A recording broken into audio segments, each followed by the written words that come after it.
Eto na friends, puntahan natin yung kabila. Ikot tayo doon para silipin na natin yung ating mga manok. Dadaanan muna natin dito ang ating mga bibi. Ayan. Tapos punta tayo doon sa kabila. Diyan tayo dadaan. Andun pa rin po yung naglilimlim doon sa loob. Andun pa rin siya.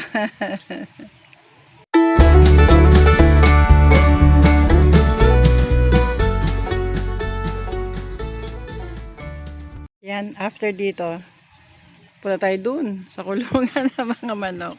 Ay, nako. Medyo struggle para sa akin. You know, alam niyo naman po. Ayan, lalakad ako hanggang dun. Yan. Pero silipin natin. Punta natin mga friends. Ayan. Pasok tayo dito.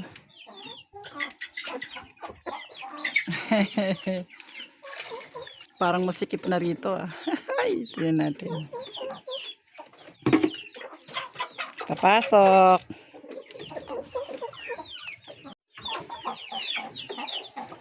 Ay! Ang sikip na nga ng kulungan. Ano ba yan? Dati ang luwag-luwag lang nila dito.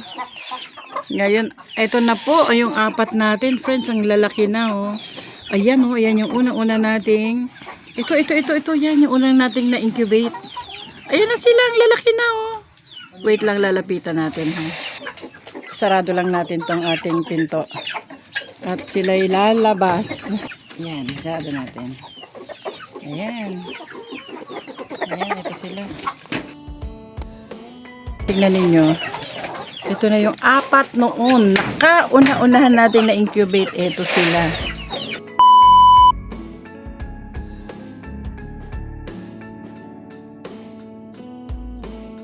Ito sila, ang laki na Wow. Ayan ilang buwan na lang.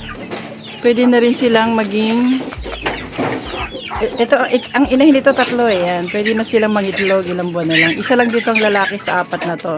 Tapos punta po tayo doon sa kabila. Doon sa kabila naman. Medyo nagsisiksikan na tayo nito Kasi parami na sila ng parami.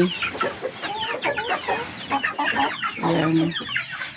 Bukod-bukod na sila. Parang nahati sa 1, 2, 3, 4, 5. Ito na sila. Ayan.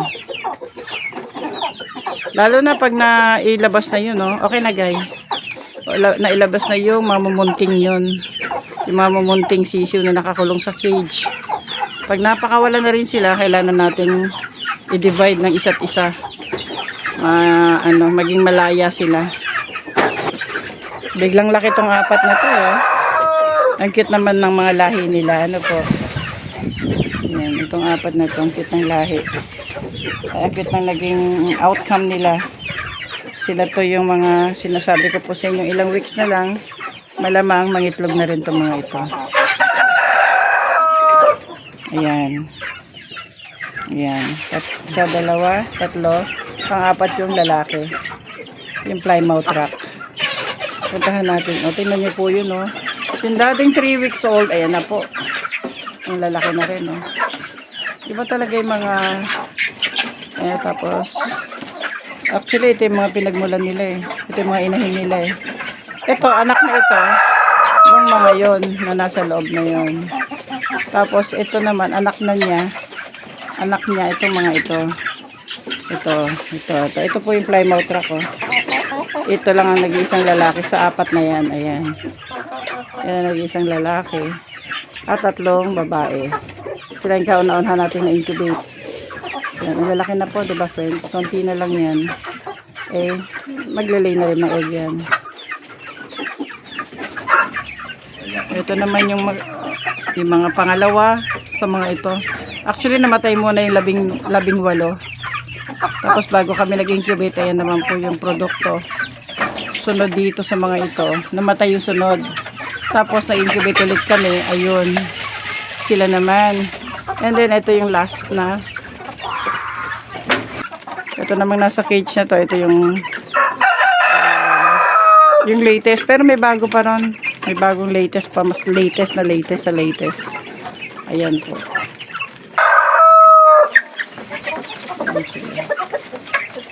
Dito, medyo maluwag sila dito kasi aapat sila rito eh. Kaya nga, ang problema nga ng asawa ko, tatanggalin niya tong cage na to para lumuwag ulit itong mga dati nating alaga. Sila yung kauna-unahan. Ito yung mga tatang nating adults. Yan, yung mga black Australian na ito. Yan. So, punta tayo dito. Pasyalan natin to. Mangolekta tayo. Baka meron na silang initlog. Dali lang po. Medyo may hihirapan tayo maglakad. Walang laman. Hanap pa tayo. Kasi minsan doon sila sa lupa umiitlog. Puntahan natin doon, friends. Yan, wala. Punta tayo doon. Sipatin natin doon kung meron. Lakad po tayo sandali, ha? Ayun na, friends. Ayun na. May nakikita na tayo dito. Ayun po. Hindi tayo makakalapit agad. So, isu-zoom na lang natin. Ayun. Meron doon 3. Yan, lalapitan ko para kunin natin po. Ayan, meron ditong 3. Kunin natin, friends. Ginagawa na lang natin itong pagkain so hindi na natin kailangan mag-gloves. Ang problema, wala akong dalang bag.